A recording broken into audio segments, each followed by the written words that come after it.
तुर्की के मुंह पर पड़ा एक जोरदार तमाचा। एक्सपर्ट का कहना, रूबेला वायरस भारत के गेहूं में मिल ही नहीं सकता।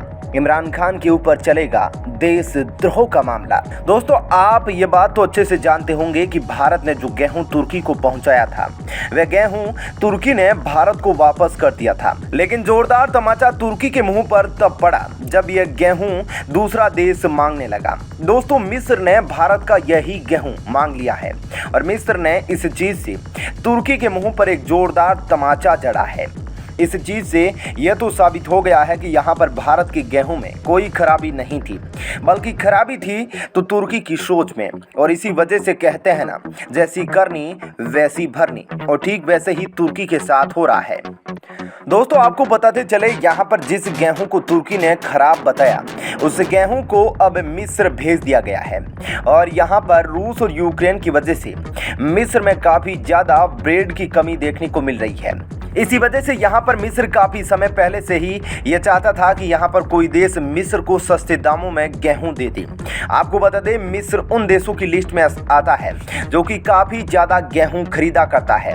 दोस्तों, सूत्रों की तरफ से ये खबर निकल कर आ रही है जिसमें यह पता चलता है कि जिस गेहूं को तुर्की ने खराब बताकर लौटा दिया था, अब वही गेहूं को मिस्र भेज दिया गया है। और भारत ने 13 मई को गेहूं के निर्यात पर बैन लगा दिया था, लेकिन उससे पहले ही भारत ने तुर्की को गेहूं देने की डील की थी, जिसमें भारत को तुर्की को 56,000 टन गेहूं देना था। दोस्तों, खाद्य सचिव की तरफ से यह बयान निकल कर आया जिसमें उन्होंने कहा कि गेहूं की खेप को भारत से रवाना करने से पहले उसे क्वारंटाइन किया गया था। और उन्होंने कहा, अभी गेहूं से इनकार करने पर तुर्की के अधिकारियों से बात नहीं हो पाई है। और गेहूं की यह खेप भारतीय कंपनी आईटीसी लिमिटेड की थी और इसको लेकर लेन देन भी पूरा हो चुका था। और भारतीय कंपनी ने यह गेहूं एक विदेशी कंपनी को बेचा था और विदेशी कंपनी से यह गेहूं तुर्की तक पहुंचा था। दोस्तों, यहाँ पर तुर्की ने कहा था कि भारत के गेहूं में रूबेला वायरस पाया गया, जिसकी वजह से तुर्की ने भारत का गेहूं लेने से इनकार कर दिया। इसको लेकर अलग अलग तरीके से खबर आ रही है, जिसमें से कुछ लोगों का यह कहना है कि ऐसा तुर्की ने राजनीतिक कारण की वजह से किया हो सकता है। और आईटीसी के प्रवक्ता ने कहा कि उन्होंने ये गेहूं एक नीदरलैंड की कंपनी को बेचा था। भारत से निकलने से पहले इसको यहीं पर अच्छे से जांच लिया गया था। इस बारे में तुर्की से पूछे जाने पर तुर्की के अधिकारियों और दूतावास ने अपनी तरफ से अभी कोई भी बयान नहीं दिया है। दोस्तों, इसको लेकर एक्सपर्ट की तरफ से ये बयान निकल कर आया है जिसमें एक्सपर्ट ये कह रहे हैं कि गेहूं में वायरस नहीं हो सकता। इसके अलावा भारत ने फैसला किया है कि यहाँ पर अब वे निजी कंपनियों को गेहूं नहीं बेचेगा, बल्कि सीधे सरकारों को गेहूं बेचेगा। इस विषय में आपको क्या लगता है? क्या सच में भारत के गेहूं में कोई रूबेला वायरस पाया गया होगा, या फिर यह तुर्की की राजनीति करने की एक नई चाल है? इस विषय में आप क्या सोचते हैं? आप अपनी राय हमें नीचे कमेंट बॉक्स में लिखकर बता सकते हैं। वहीं चीन ने देश का अब तक का सबसे आधुनिक विशाल मानव रहित जहाज का निर्माण शुरू कर दिया है। तीसरे विमान वाहक पोत को भी जल्द लॉन्च किया जाएगा। इसको लेकर बताया जा रहा है कि कोरोना संकट की वजह से देरी हुई है। सरकारी ग्लोबल टाइम्स की रिपोर्ट के अनुसार China state ship building corporation limited यानी CSSC के अनुसंधान संस्थान में बड़े मानव रहित जहाज परियोजना की शुरुआत का जश्न मनाने के लिए समारोह आयोजित किया गया था। यह जहाज को उच्च गति, अधिक क्षमता के साथ ही स्थानीय रूप से विकसित प्रणोदन प्रणाली से लैस किया होगा। यह विभिन्न मिशनों को अंजाम देने में सक्षम होगा। चीन ने 2019 में अपना दूसरा स्वदेशी निर्मित विमान वाहक पोत शेडोंग लॉन्च किया। चीन शेडोंग जैसी 4 और जहाज निर्माण करने की योजना बना रहा है। राज्य द्वारा संचालित साइंस एंड टेक्नोलॉजी दिल्ली ने कहा कि जहाज समुद्री आपदा रोकथाम और शमन, पर्यावरण निगरानी और तटीय पवन फार्म रखरखाव के साथ सटीक समुद्री जानकारी देने में एक कुशल उपकरण हो सकता है।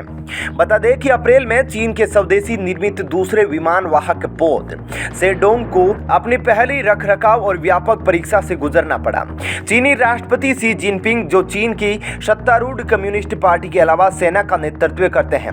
बता दें कि जिनपिंग ने सेना में व्यापक सुधार किए, जिसमें सेना का आकार कम करना और नौसेना और वायुसेना की भूमिका को बढ़ावा देना शामिल है। अफ्रीका के हॉर्न में जिबूती में सैन्य ठिकानों के साथ वैश्विक विस्तार। चीन ने श्रीलंका के हम्बनटोटा बंदरगाह को 99 साल की लीज पर ले लिया है और अरब सागर में पाकिस्तान के ग्वादर बंदरगाह का विस्तार और आधुनिकीकरण किया है। चीन लगभग सभी विवादित दक्षिणी चीन सागर पर अपना दावा करता है। हालांकि ताइवान, फिलीपींस, ब्रुनेई, मलेशिया और वियतनाम सभी इसके कुछ हिस्सों का दावा करते हैं। बीजिंग ने दक्षिणी चीन सागर में कृत्रिम द्वीप और सैन्य प्रतिष्ठान भी बनाए हैं। इसके अलावा पाकिस्तान सरकार पूर्व प्रधानमंत्री इमरान खान और गिलगिट बाल्टिस्तान और खैबर पख्तूनख्वा के मुख्यमंत्रियों के खिलाफ गत दिनों आए आज़ादी मार्च के दौरान संघ पर हमले का कथित योजना बनाने के आरोप में राजद्रोह का मुकदमा दर्ज करने पर विचार कर रही है। पाकिस्तान के गृह मंत्री राणा सनाउल्लाह की अध्यक्षता में कैबिनेट की स्पेशल कमेटी की बैठक गुरुवार को इस मामले को लेकर हुई। 25 मार्च को नेशनल असेंबली भंग कर आम चुनाव कराने की मांग को लेकर इस्लामाबाद में इमरान समर्थकों ने जबरदस्त प्रदर्शन किया था, लेकिन पुलिस और प्रदर्शनकारियों में संघर्ष की स्थिति बिगड़ गई थी। इसके बाद इमरान ने सरकार को 6 दिन का अल्टीमेटम देकर मार्च वापस ले लिया था। एक रिपोर्ट के अनुसार कैबिनेट कमेटी की बैठक में विरोध मार्च के दौरान इमरान और उसके समर्थकों की योजना को लेकर बताया गया। कमेटी ने इमरान के साथ ही खैबर पख्तूनख्वा के मुख्यमंत्री महमूद खान और गिलगिट बाल्टिस्तान के मुख्यमंत्री खालिद खुर्शीद पर आपराधिक प्रक्रिया संहिता की धारा 124 के तहत राजद्रोह का मुकदमा दर्ज करने पर गंभीरता से विचार किया। इस बाबत कमेटी ने साक्ष्यों की समीक्षा भी की। पाकिस्तान के सरकारी एसोसिएटेड प्रेस एपीपी की एक रिपोर्ट के अनुसार समिति को पीटीआई के लंबे मार्च और महासंघ पर हमला करने की औपचारिक योजना के बारे में जानकारी दी गई थी। रिपोर्ट में कहा गया कि कैबिनेट कमेटी ने यानी पीटीआई अध्यक्ष इमरान खान नियाजी और खैबर पख्तूनख्वा के मुख्यमंत्रियों महमूद खान, खालिद खुर्शीद के खिलाफ आपराधिक प्रक्रिया संहिता की धारा 124A के तहत देशद्रोह का मामला दर्ज करने पर विचार किया जा रहा है। समिति ने पीटीआई के पार्टी प्रमुख इमरान खान और दोनों मुख्यमंत्रियों के बारे में सबूतों की भी समीक्षा की, जिसके बाद कैबिनेट को अंतिम सिफारिशें करने के लिए आगे के परामर्श के लिए बैठक को सोमवार यानी 6 जून तक के लिए स्थगित कर दिया गया है। गृह मंत्री के समिति ने सबूतों के आधार पर कैबिनेट से क्रिकेटर से नेता बने राजद्रोह का मामला दर्ज करने की सिफारिश करने का आग्रह किया। मंत्री ने कहा कि आज़ादी मार्च एक विद्रोह के अलावा महासंघ पर एक सशस्त्र हमला है। उन्होंने कहा कि राजधानी को बंधक बनाने के लिए औपचारिक योजना बनाई गई थी और इमरान खान ने महासंघ के खिलाफ अपने नफरत भरे भाषणों के जरिए कार्यकर्ताओं को उकसाया था।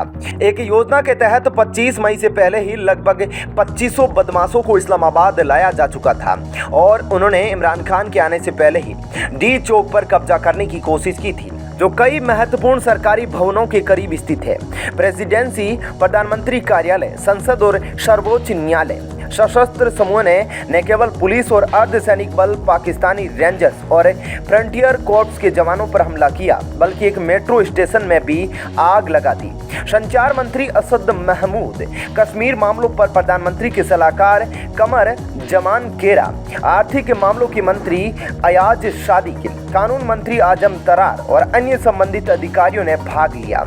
69 वर्षीय इमरान खान 25 मई के आज़ादी मार्च के दौरान यह सुनिश्चित करना चाहते थे कि उनके समर्थक रैली के लिए बिना रुके इस्लामाबाद पहुंच सके, जिसके बाद उन्होंने कहा था कि आज़ादी मार्च का इस्तेमाल सरकार को मध्यावधि चुनाव कराने के लिए मजबूर करने के लिए किया जाएगा।